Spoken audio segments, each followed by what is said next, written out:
kelas 1, 2, dan 3 pada BPJS Kesehatan menjadi satu kelas rawat inap standar menuai pro dan kontra. Meski besaran belum ditentukan, namun publik khawatir jika ada penyederhanaan layanan yang berpotensi pada nominal bayar peserta yang berubah. Jadi itu bukan dihapus, standarnya disederhanakan dan kualitasnya diangkat. Jadi dulu ada kelas 3, kan sekarang semuanya naik ke kelas 2 dan kelas 1. Jadi diharapkan lebih sederhana dan layanan masyarakat lebih baik. Nanti Permenkesnya sebentar lagi keluar sesudah Bapak Presiden tanda tangan. Presiden Joko Widodo resmi menandatangani Peraturan Presiden Nomor 82 Tahun 2018 tentang jaminan kesehatan pada 8 Mei lalu. Aturan tersebut mengatur peleburan kelas 1, 2, dan 3 BPJS Kesehatan menjadi kelas rawat inap standar atau KRIS yang akan diterapkan oleh Rumah Sakit Rekanan BPJS Kesehatan Juli 2025 mendatang. Penerapan KRIS menggantikan kelas BPJS Kesehatan bertujuan meningkatkan kualitas layanan rawat inap peserta. Penerapan kamar rawat inap standar atau KRIS harus memiliki 12 kriteria fasilitas. Di antaranya, memiliki ventilasi udara untuk kepentingan dilusi udara, alat pengatur suhu ruangan, pencahayaan ruangan yang memadai, dan kamar mandi wajib di dalam ruang rawat inap. Pelaksanaan BPJS Kesehatan KRIS diharapkan mampu penuhi prinsip keadilan dan gotong royong yang diamanatkan Undang-Undang Sistem Jaminan Sosial Nasional atau SJSN. Namun, belum ada besaran pasti iuran yang akan dibayarkan peserta BPJS Kesehatan untuk mendapatkan manfaat KRIS. Presiden Jokowi menyebut iuran akan ditetapkan paling lambat 1 Juli 2025 mendatang. Pemerintah menyederhanakan kelas BPJS Kesehatan menjadi kelas rawat inap standar atau KRIS BPJS, yang artinya tidak ada lagi kelas 1, 2, maupun 3. Nanti akan ada hanya satu kelas standar saja, dengan fasilitas layanan 12 kriteria. Lalu, bagaimana penerapan KRIS BPJS ini nanti? Dan bagaimana tanggapan dari masyarakat saat KRIS BPJS ini diberlakukan? Saya bertemu dengan Ana, peserta BPJS Kesehatan sejak tahun 80-an.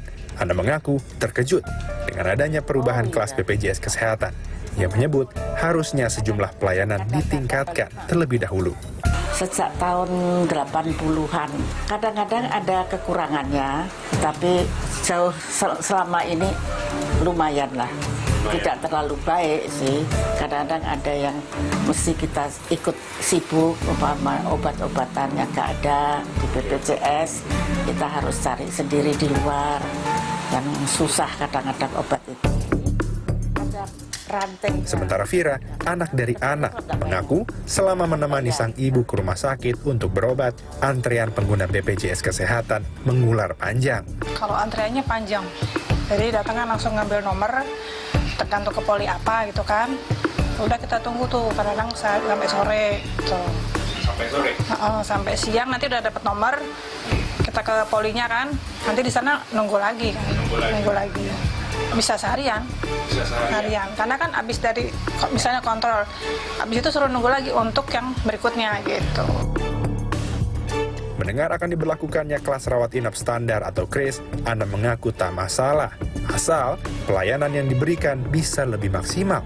Sebetulnya tanggapan dari saya bukan berarti mesti jelek ya, asal terjamin. Meskipun sedih satu, tapi terjamin. Terjaminnya itu begini, jadi yang seharusnya diberikan kepada orang BPJS ya sama lah kalau kita, karena BPJS kan bayar juga, jadi jatahnya juga harus diberikan. Vira dan Ana berharap pihak BPJS Kesehatan meningkatkan pelayanan KRIS yang lebih baik, mengingat cukup banyak pengguna BPJS Kesehatan lanjut usia yang membutuhkan pelayanan ekstra. Ya, kalau bisa dibuat metode jangan terlalu antri gitu loh. Misalnya untuk lanjut usia, waketnya sendiri, jadi nggak seharian kan, kasihan udah tua. Sementara, warganet mengeluhkan adanya penyederhanaan sistem pelayanan KRIS BPJS Kesehatan. Tak sedikit yang menolak, sebab dinilai dapat menambah nominal bayar peserta BPJS Kesehatan nantinya. Saya berkesempatan mewawancarai Direktur Utama BPJS Kesehatan, Ali Gufron Mukti, menggali lebih dalam penerapan KRIS BPJS Kesehatan. Kebijakan KRIS ramai lagi di tengah masyarakat nih. Boleh Pak Gufron mungkin dijelaskan sekiranya nih apakah ada perbedaan nih sama yang sebelumnya nih Pak Gufron? Mungkin perlu kami luruskan dulu ya, bahwa Perpres 59 tahun 2024 yang baru tanggal 8 Mei kemarin dikeluarkan ya, itu tidak hanya mengatur KRIS, tapi nggak tahu yang dibicarakan KRIS terus ya. Jadi ini membicarakan tentang perbaikan Perpres sebelumnya, yaitu Perpres nomor 82 tahun 2018. Demikian juga Perpres 64 tahun 2020. Nah, apa yang diperbaiki? Banyak hal. Ya. Satu, masalah pemilihan tempat pelayanan kesehatan. Dua, tentang kaitannya kalau di PHK, ya, itu prosesnya bagaimana. Terus masalah mereka yang katakanlah nunggak gitu, lama. Nah, kalau nunggak nggak kena denda, tapi kemudian pakai pelayanan kena denda. Sekarang dendanya itu diturunkan. Tidak saja frekuensinya, tapi juga besarannya. Kemudian masalah terkait dengan screening. Screening itu bagaimana? Ya. Terus lalu terkait dengan KDK. KDK itu kebutuhan dasar kesehatan. Lalu baru juga terkait dengan KRIS. Nah, hanya yang terakhir ini yang rame terus. Lalu tahun 2019-2020-an itu terutama di Perpres 64 tahun 2020 di pasal 54A. Dalam waktu itu BPJS defisit dalam kerangka keberlangsungan pendanaan ya. BPJS ya. Kemudian menteri dan lain-lain bisa menerapkan KDK ya, dan KRIS. Nah, itu muncul lagi itu untuk apa? Keberlangsungan pendanaan. Nah, kemudian sekarang muncul lagi dalam rangka apa? Untuk peningkatan mutu sebetulnya. Jadi mutunya kan biasanya, mohon maaf, belum ada standarisasi kelas. Kelas 3 ya di rumah sakit X itu bisa satu kamar 8 bed atau 6 bed atau berapa. Nah, sekarang dengan kriteria KRIS di Perpres 59 itu jelas. Ada 12 kriteria. Maksimal jumlah bednya 4 kayak gitu. Jadi di situ harus ada oksigen, bangunannya tidak terdiri dari komponen yang sangat korosif, segala macam lah kayak gitu. Ada 12 kriteria.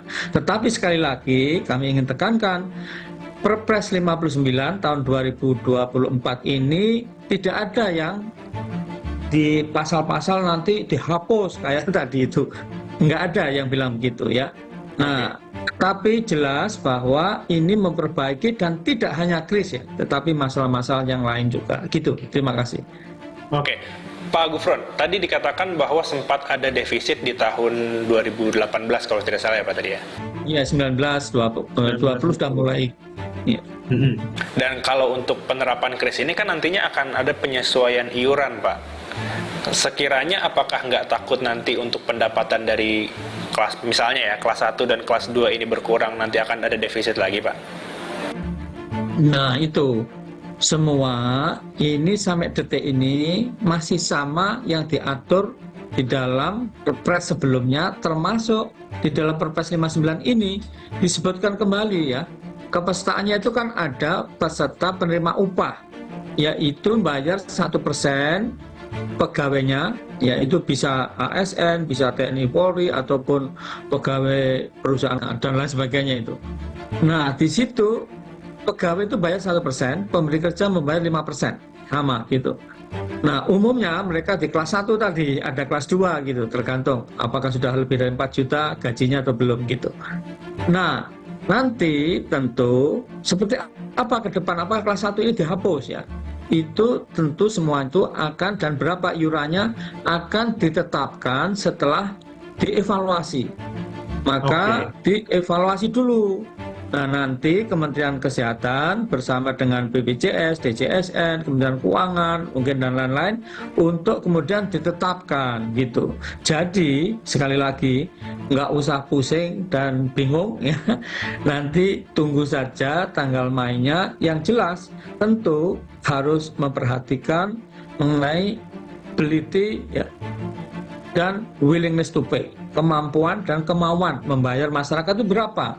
Oke, berarti untuk gotong royongnya ini tetap ada gitu ya Pak ya? Tetap harus, karena dasar dari asuransi sosial JKN ini ya, ini yang kita sebut jaminan kesehatan nasional atau National Health Insurance ya, itu adalah gotong royong. Sampai sejauh ini Pak, mungkin tidak semua rumah sakit belum melakukan kris. Ya, kedepannya Pak Gufron bagaimana nih Pak cara sosialisasi supaya masyarakat ini tentunya bisa teredukasi juga nih Pak untuk kebijakan kris ini Pak? Iya, salah satunya BPJS itu kan selalu ya di dalam kerjasama atau kita istilahkan MOU ya, itu kita pastikan bahwa rumah sakit itu bagus, klinik yang kerjasama dengan BPJS itu bagus. Nanti dicek dulu apa dokternya ada, apa istilahnya alatnya cukup, apa izinnya ada, segala macam lah kayak gitu. Itu namanya credentialing, re-credentialing. Setiap tahun itu kami upayakan gitu untuk menjamin. Nah, di dalam proses itu kita tidak serta-merta atau apa penghapus kelas ya, seperti dalam berita-berita itu ya, itu tentu nanti satu tarikan napas ya adalah kita tetapkan ya oleh pemerintah ya, tetapkan mengenai paket manfaatnya itu seperti apa, tarifnya berapa, iurannya berapa, gitu. Saudara, penerapan kelas rawat inap standar pada Juli 2025 mendatang diprediksi akan memengaruhi iuran yang akan dibayarkan peserta BPJS Kesehatan. Selengkapnya usai jeda di 60 menit. Aturan satu kelas yang akan diterapkan membuat publik bertanya-tanya, berapa besaran iuran yang akan diterapkan? Berikut penelusuran jurnalis Kompas TV, Elgin Fridianto. Penerapan kelas rawat inap standar atau KRIS Juli 2025 mendatang dapat memengaruhi iuran yang dibayarkan peserta BPJS Kesehatan. Rencananya, iuran KRIS bukan berdasarkan kelas 1, 2, atau 3 BPJS Kesehatan, melainkan iuran tunggal berasaskan gotong royong. Ya, saat ini saya sudah bersama dengan koordinator advokasi dari BPJS Watch. Kita akan membicarakan mengenai kebijakan KRIS di BPJS Kesehatan, itu kamar rawat inap standar. Nah, dari BPJS Watch sendiri, Pak Timbul, bagaimana Pak tanggapannya ini Pak? Perpres 59/2024 kemarin disebutkan sebagai definisi baru tentang KRIS, kelas rawat inap standar. Dengan 12 kriteria, kemudian nanti akan diterapkan mulai 1 Juli 2025. Nah, jadi kalau ditanya 1 Juli 2025 nanti, jumlah ruang perawatannya berapa? Kita belum tahu. Masih belum bisa ditentukan karena regulasinya belum ada. Kemudian kenapa sekarang menjadi masalah pemberitaan dan menjadi polemik? Karena memang selama ini pemerintah mewacanakan, menarasikan, dan menguji cobakan satu ruang perawatan. Kalau satu ruang perawatan, maka ada beberapa potensi masalah kalau kami duga ya, kami perkirakan ya. Yang pertama memang akan terjadi kesulitan peserta JKN mengakses ruang perawatan. Yang kedua terkait dengan aspek gotong royongnya itu hilang karena sekarang kan kelas 3 yang nggak mampu lah kelas 3 35, yang mampu dikit kelas 2 100, yang mampu 150. Nah, artinya bergotong royong. Kalau nanti dia ditetapkan satu ruang perawatan, maka nggak ada lagi kelas 1 150, kelas 2 100, kelas 3 3. Akan dihitung ulang secara aktuaria rata-rata berapa iuran tunggalnya. Akan terjadi peserta kelas 3 gagal atau tidak mampu membayar lebih. Jadi tidak aktif nanti. Jadi tidak aktif. Artinya tidak aktif, tidak dilayani. Nah, ini kan artinya sudah jauh dari semangat awal JKN melindungi seluruh rakyat. Oke, berarti hilang itu ya. Akan banyak lagi masyarakat kita yang tidak dilayani. Nah, ini yang tentunya kita harapkan tidak boleh seperti itu. Oke, Pak Timbul, bicara mengenai kesiapan rumah sakit, tapi sebenarnya apakah mungkin Pak untuk dalam waktu 1 tahun ini rumah sakit di Indonesia ini bisa menerapkan KRIS nantinya? Itu yang masalah yang berikutnya akan muncul ya. Rumah sakit juga kan butuh biaya merenovasi dalam 1 tahun kelas 1, kelas 2, kelas 3 menjadi satu ruang perawatan. Nah, kalau dia nanti artinya gagal, nanti rekredensialing tidak bisa memenuhi syarat 12 kriteria, 1 ruangan 4 tempat tidur, artinya kemungkinan dia tidak akan kerjasama lagi dengan JKN, BPJS Kesehatan. Kalau nggak bekerja sama, pasien lagi yang tadinya bisa di rumah sakit itu sekarang nggak boleh. Karena dia hanya untuk pasien umum, karena tidak ada kerjasama. Nah, ini kan persoalan berikutnya. Tapi Pak Timbul, maaf saya potong. Ya. Kalau bicara mengenai tadi kan cukup banyak nih ya, seperti kontraknya kita bilang seperti itu. Apakah dengan tadi bicara mungkin ada pasien yang tidak diterima, terus kemungkinan besar potensi kelas 3 juga nanti akan tidak aktif karena tidak mampu membayar. Sebenarnya apakah ini bisa dibilang sebagai penyaringan pengguna BPJS Kesehatan? Efektif nggak sih seperti itu? Ya, sebenarnya kan memang seluruh rakyat menjadi subjek yang akan dijamin.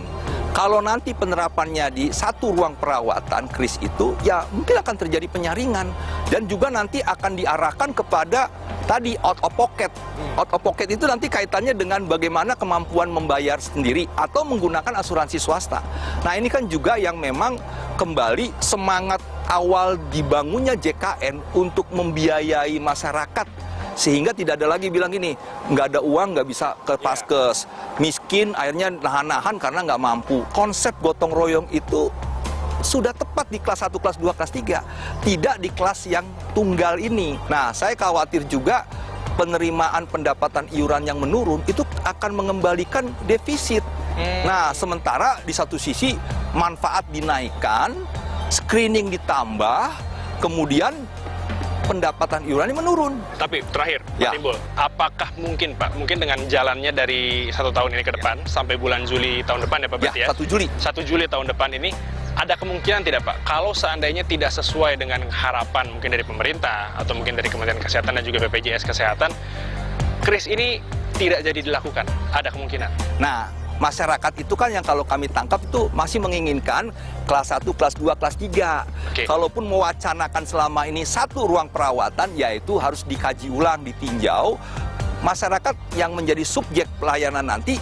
Terima kasih Pak Timbul Siregar. Semoga apa yang mungkin masyarakat bisa kritisi bisa didengar oleh pemerintah, memberikan masukan, dan juga nanti ke depannya mungkin KRIS ini bukannya malah membebankan, tapi malah membantu masyarakat lebih baik ke depannya. Baik, terima kasih Pak Timbul. Ya, saat ini saya sudah bersama dengan Bapak Muhammad Syahril, juru bicara Kementerian Kesehatan sekaligus Direktur Utama Rumah Sakit Fatmawati. Baik, Pak, kita hari ini akan bicara terkait kebijakan KRIS. Ini mungkin boleh dari Kemenkes untuk menjelaskan terlebih dahulu sebenarnya bagaimana nih Pak? Ini apakah baru atau saya dengar ini sudah lama sebenarnya kebijakannya? Kalau Perpresnya 59/2024 ini memang baru ditandatangani Bapak Joko Widodo, yaitu tanggal 8 Mei. Yaitu bagaimana peserta BPJS yang kemarin itu ada kelas 1, 2, 3, semuanya dijadikan satu menjadi kelas rawat inap standar. Kalau yang dirawat ya. Tapi sebetulnya proses penyiapan ini sudah 1-2 tahun yang lalu. Jadi sudah diberitahu ke seluruh rumah sakit akan ada kebijakan rawat inap standar bagi seluruh peserta BPJS. Berarti sudah ada rumah sakit yang menjalankan ini Pak? Sudah, jadi tahun 2023 sudah ada uji coba terus-menerus, kemudian dilakukan simulasi. Kan ada 12 standar itu Mas ya? Betul. 12 standar, nah diuji cobakan, kemudian disimulasi.